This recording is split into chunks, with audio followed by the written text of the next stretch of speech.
welcome to all students in this period. Today we will discuss about the appointment and power and the function of the Speaker of House of the People. It means लोक सभा, यानी लोक सभा के speaker का भी अध्यक्ष होता है यहाँ। तो इसका की नियुक्ति और कार्य और शक्तियां से संबंधित विभिन्न बिंदुओं पर आज हमारी चर्चा होगी। तो इसमें अध्यक्ष महोदय की नियुक्ति संविधान के अनुच्छेद 93 में से संबंधित चर्चा हुई है, क्या क्या प्रावधान हैं, और फिर वो त्याग पत्र देते हैं, उनको पद से हटाना होता है। ये जो व्यवस्था है तो वो अनुच्छेद 94 के अंतर्गत आता है, यानी आर्टिकल 93 अपॉइंटमेंट एंड 94 रिलेशन आदि के बारे में चर्चा हुई है। तो हम वर्तमान लोकसभा के अध्यक्ष की ही चर्चा करें, उदाहरण लें तो जैसा कि कल मैंने स्पष्ट किया था कि सदन में जितने भी मेंबर चुनकर आते हैं वे तमाम मेंबर, चाहे वो जिस किसी भी पार्टी के हो, वो बहुमत दल के हों, वो बहुमत दल के नहीं हों, वो इंडिपेंडेंट हों, क्षेत्रीय दल के हों, यह महत्व नहीं रखता है। महत्व यह रखता है कि जितने भी मेंबर हैं जो चुनाव जीतकर आते हैं, वे सारे के सारे मेंबर मिलकर एक ऐसे सुयोग्य पर्सनैलिटी का अपनों में से, यानी जितने भी उसमें मेंबर, इलेक्टेड मेंबर होते हैं, उसमें से एक का चुनाव करते हैं। क्योंकि यह पद बेहद महत्वपूर्ण पद होता है, जैसे राष्ट्रपति का पद महत्वपूर्ण होता है, उपराष्ट्रपति का पद होता है महत्वपूर्ण, प्रधानमंत्री का पद होता है, उसी प्रकार से लोकसभा के अध्यक्ष का भी पद बेहद महत्वपूर्ण और मर्यादा एवं गरिमा से परिपूर्ण होता है। इसलिए यह ऐसे व्यक्ति होते हैं, या फिर यूं कहें कि ऐसे व्यक्ति का चुनाव करना होता है जो वास्तव में बेहद गंभीर हो, शालीन हो, उत्तेजित स्वभाव का नहीं हो, और उनको हिंदी अंग्रेजी दोनों विषयों की अच्छी जानकारी हो, पढ़े लिखे हो अपेक्षाकृत अधिक, ताकि हिंदी अथवा जो दक्षिण भारत के मेंबर होते हैं वो इंग्लिश बोलना ज्यादा पसंद करते हैं, तो वो यदि इंग्लिश बोले तो उनको भी बखूबी वो समझें, या उनको जवाब या उनको भी इंग्लिश में ही कुछ इंडिकेट करें, स्पष्ट करें। तो ये इन तमाम बातों को ध्यान में रखना होता है। और ऐसा कैंडिडेट, ऐसा मेंबर जो लगभग सभी को सर्वमान्य हो, इस प्रकार के मेंबर का चुनाव करना होता है। इनके द्वारा तो लोकसभा में सभी 545 जो मेंबर होते हैं, उन सभी मेंबर के द्वारा, अब उसमें जैसा कि कल मैंने स्पष्ट किया था कि जो बहुमत पार्टी के होते हैं, अक्सर उसी पार्टी में से ऐसे बेहद लोकप्रिय, एक्सपर्ट, विद्वान मेंबर का चुनाव होता है जो अन्य पार्टियों के नेताओं को भी वो मान्य होता है, वो रेस्पेक्टेबल होते हैं। तो इसलिए ऐसे मेंबर का चुनाव करना होता है। ये सीधी सी बात है कि जो मेजॉरिटी पार्टी में होते हैं, वो बहुमत में होते हैं, उनको यानी उन्हीं के पार्टी में से किन्हीं एक योग्य व्यक्ति को, अनुभवी व्यक्ति को अध्यक्ष पद के लिए चुना जाता है।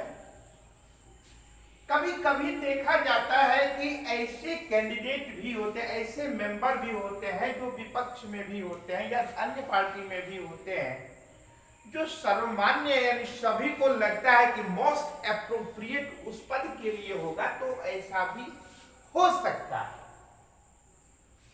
किंतु सामान्यतया यही बात है जो अभी अभी हमने बताया है कि बहुमत पार्टी वाले में से ही अक्सर ऐसे मेंबर का चुनाव किया जाता है। क्लियर? यानी इनका चुनाव कैसे होता है? तो लोकसभा के जितने मेंबर होते हैं, सभी मेंबर के द्वारा एक सर्वमान्य नेता का चुनाव होता है। वही इस पद को सुशोभित करता है, क्योंकि यह बेहद महत्वपूर्ण और मर्यादा एवं गरिमा से युक्त पद होता है। अब जब इनका चुनाव हो जाता है तो इनकी फुल्ली रिस्पॉन्सिबिलिटी होती है कि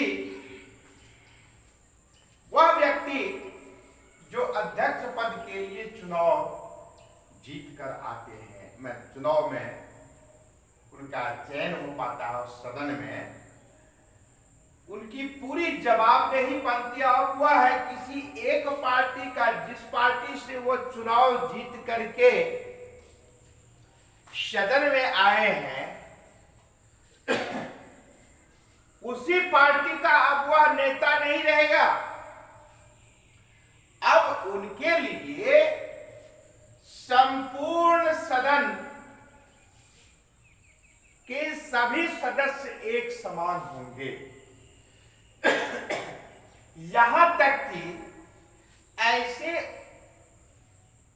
व्यक्ति वो अपने व्यक्तिगत पार्टी यानी जो जिस पार्टी से उनका चुनाव हुआ था, वो मेंबर बने थे, उस पार्टी की मीटिंग में भी भाग नहीं ले सकते हैं, क्योंकि अब वो सभी पार्टियों के और इंडिपेंडेंट के जो मेंबर होते हैं, उन सबों के वह प्रमुख होते हैं, प्रधान होते हैं। इसीलिए अब वो एक तरह से 545 जो मेंबर है, उन सबको वो गार्जियन या यूं कहें कि संरक्षक के रूप में माने जाते हैं और उनकी पद की गरिमा भी होती है। अब जब वो उस चेयर पर बैठते, इसीलिए आप लोग देखते होंगे, मैंने कल भी दिया था कि पार्लियामेंट के अंदर का जो बैठने का जो सिस्टम है, चेयर वगैरह है, उनका डायग्राम को भी प्रस्तुत किया था, आप लोग देखे होंगे। और जो बच्चे व्हाट्सएप से जुड़े हुए हैं, वो चाहे तो यूट्यूब से भी देख सकते हैं, डिटेल्स में सेम है दोनों फिगर, यूट्यूब में भी स्पष्ट किया हुआ है। आज मैं प्रयास करूंगा कि जो चेयरमैन का जो चेयर होता है वो सबसे यूनिक होता है, बड़ा होता है, और वो इस प्रकार से उन कुर्सी को व्यवस्थित किया जाता है, अरेंज किया जाता है, ताकि वह सदन में बैठे बैठे वो उन तमाम 545 के लगभग जो मेंबर होते हैं, सबों को वो आसानी से देख सके, सबों पर निगाह कर रख सके। इसीलिए उनका चेयर थोड़ा सा विशिष्ट होता है अन्य से, सबों से। इवेंट की प्रधानमंत्री का भी जो चेयर होता है, बहुत छोटा चेयर होता है अध्यक्ष के चेयर के सामने में। तो अब अध्यक्ष की रिस्पॉन्सिबिलिटी होती है कि वह इस प्रकार से सदन कि मर्यादा को कायम रखना, अनुशासित रखना, सभी सदस्यों को सदन की कार्रवाई को प्रारंभ करवाना, सदस्यों को बोलने की अनुमति देना, इन तमाम बातों की पूरी रिस्पॉन्सिबिलिटी अध्यक्ष की ही होती है। बिना अध्यक्ष की अनुमति के किसी भी मेंबर को कोई प्रश्न राइज करने का अधिकार नहीं है, कुछ भी व्यक्त कर, यानी कि it is compulsion to take permission by the speaker of Lok Sabha to saying something about any subject matter by anyone member of this house. यानी कि किसी भी मेंबर को यदि कोई बात रखनी होती है तो सदन का जो डिसिप्लिन है उसको और अनुसार नियम है उसको ध्यान में रखते हुए लोकसभा के कोई भी मेंबर अपने बात को रखते हैं बिना उनकी अनुमति के नहीं, यानी अध्यक्ष महोदय की अनुमति के बाद ही कोई समझता। इसके बाद क्या होता है कि लोकसभा का अध्यक्ष का कार्य बेहद महत्वपूर्ण होता है। सबसे तो वही सदन को बिल्कुल व्यवस्थित तरीके से संचालित करना, मीटिंग कॉल करना, उसको स्थगित करना आदि आदि। तो और फिर जो महत्वपूर्ण बात है कि वह है कि कौन सा विधेयक सामान्य विधेयक है, साधारण विधेयक है, अथवा कौन सा विधेयक धन विधेयक है, इसका निर्णय लेने का अधिकार केवल और केवल स्पीकर का ही होता है। ठीक है ना। तो इसके बाद यदि कोई सदस्य सदन में अमर्यादित ढंग से प्रस्तुत होना चाहते हैं, अपने विचार को अनसिस्टेमेटिकली या यूं कहें कि मर्यादा के दायरे में यदि नहीं, नियम का पालन नहीं करते हैं, तो वैसी स्थिति में yes speaker has right to suspend him concerning member if they are not followed to the rules and regulations of the house। उनको अधिकार है, कोई सस्पेंड भी किया जा सकता है, उन्हें निरस्त, उनकी सदस्यता तक पर प्रश्न उठाया जा सकता है, उनको सदन से बाहर किया जा सकता है। किंतु मैंने पहले ही कहा है कि चूंकि एज ए गार्जियन के रूप में वो कार्य करते हैं, उनका रोल बेहद महत्वपूर्ण होता है, तो इसीलिए वो बड़ा पैशेंसली सभी मेंबर को सुनते हैं, सुनने का और सुनाने का मौका देते हैं। और विशेष परिस्थिति आती है, कभी कभी जब सामूहिक रूप से बहुत विवाद होने लगता है, बहुत शोरगुल होने लगता है कि अब सदन का चलना वह मुश्किल हो रहा है, तो कुछ कालखंड के लिए उनको स्थगित भी कर देता है या दिन भर के लिए भी स्थगित कर देता है। ये पूरी रिस्पॉन्सिबिलिटी जो है लोकसभा के अध्यक्ष को ही जाता है। तो इस प्रकार से हम देखते हैं इनका बहुत ही महत्वपूर्ण होता है। फिर अविश्वास, नो कॉन्फिडेंस, स्थगन प्रस्ताव, ये सारे जो प्रपोजल आते हैं ये इन्हीं की अनुमति के द्वारा सदन में प्रस्तुत किया जाता है। No confidence. अब ये नो कॉन्फिडेंस क्या चीज है, इसीलिए मैंने कहा कि इसमें तो बेहतर है कि फटाफट थोड़ा थोड़ा करके आगे बढ़ते जाए, क्योंकि सब एक दूसरे से लिंक्ड है। अब एक नो कॉन्फिडेंस है, स्थगन प्रस्ताव है, ये सारे जो टर्म्स हैं उसको जानना बेहद जरूरी हो जाता है। यानी जब विपक्ष को लगता है कि सरकार अल्पमत में आ गई है, तो वैसी स्थिति में सरकार यानी विपक्ष नो कॉन्फिडेंस प्रपोजल सदन में लाता है। यानी कि हमको आपके मेजॉरिटी पर विश्वास नहीं है, आप अल्पमत में आ गए हैं। और स्वाभाविक है कि जब सरकार अल्पमत में आ जाती है तो सरकार को एक पल भी सरकार में बने रहने का हक नहीं बनता है, तुरंत लोकसभा भंग हो जाएगी। तो ये इसको कहते हैं नो कॉन्फिडेंस, ठीक है ना।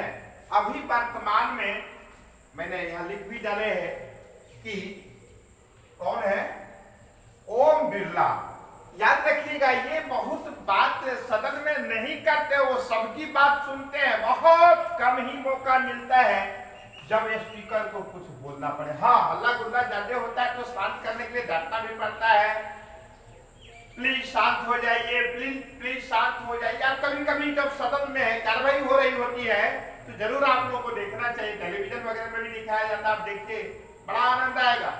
कभी कभी तो लगता है कि बुढ़े या बड़े बड़े जो सदस्य लोग हैं इतने हो हंगामा करने लगते हैं, लगता है कि हमारे बच्चे उससे करोड़ गुना ज्यादा अनुशासित होते हैं क्लास में भी।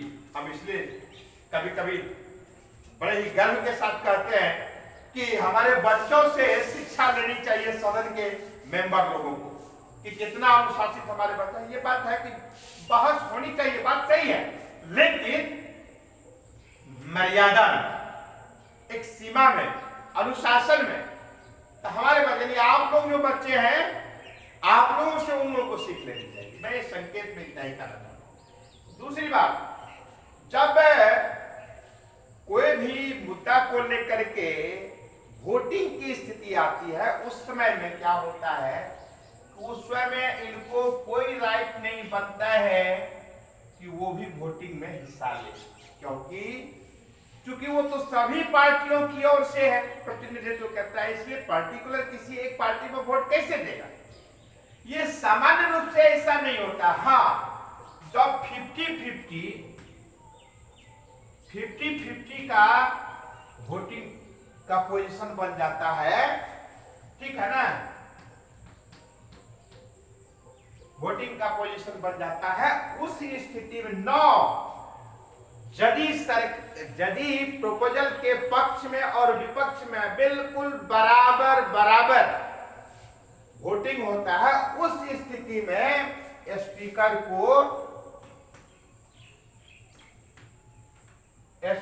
को राइट है कि वह वोटिंग का उपयोग कर सकता है। अब वो वोटिंग किसी भी पक्ष में कर सकता है स्पीकर, चाहे वो पक्ष में करेगा या विपक्ष में करेगा। It totally depends upon the speaker of Lok Sabha.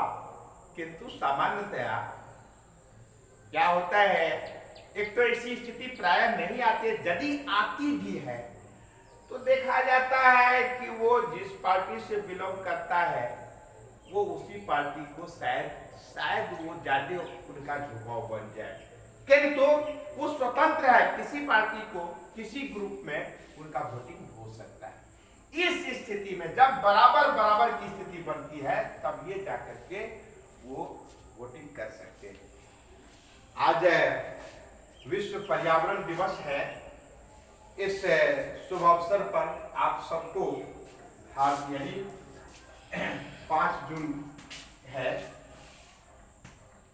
ये पर्यावरण दिवस के रूप में है। हर एक शुभकामना सभी बच्चों को, तमाम जनों को। और समय की मर्यादा है, उसको ध्यान में रखते हुए मैं एक बात मैं स्पष्ट करना चाहता हूं। आज भी महिलाओं का प्रतिनिधित्व लोकसभा में बेहद, यानी 716 महिला स्टैंड की हुई थी 17वीं लोकसभा में, और जिसमें केवल 78 महिला, यानी 545 में केवल 78 महिला का प्रतिनिधित्व है। इनको बढ़ाने की आवश्यकता है, लेकिन इस पर हम लोग बाद में चर्चा करेंगे। आज की कक्षा में इतना ही। धन्यवाद।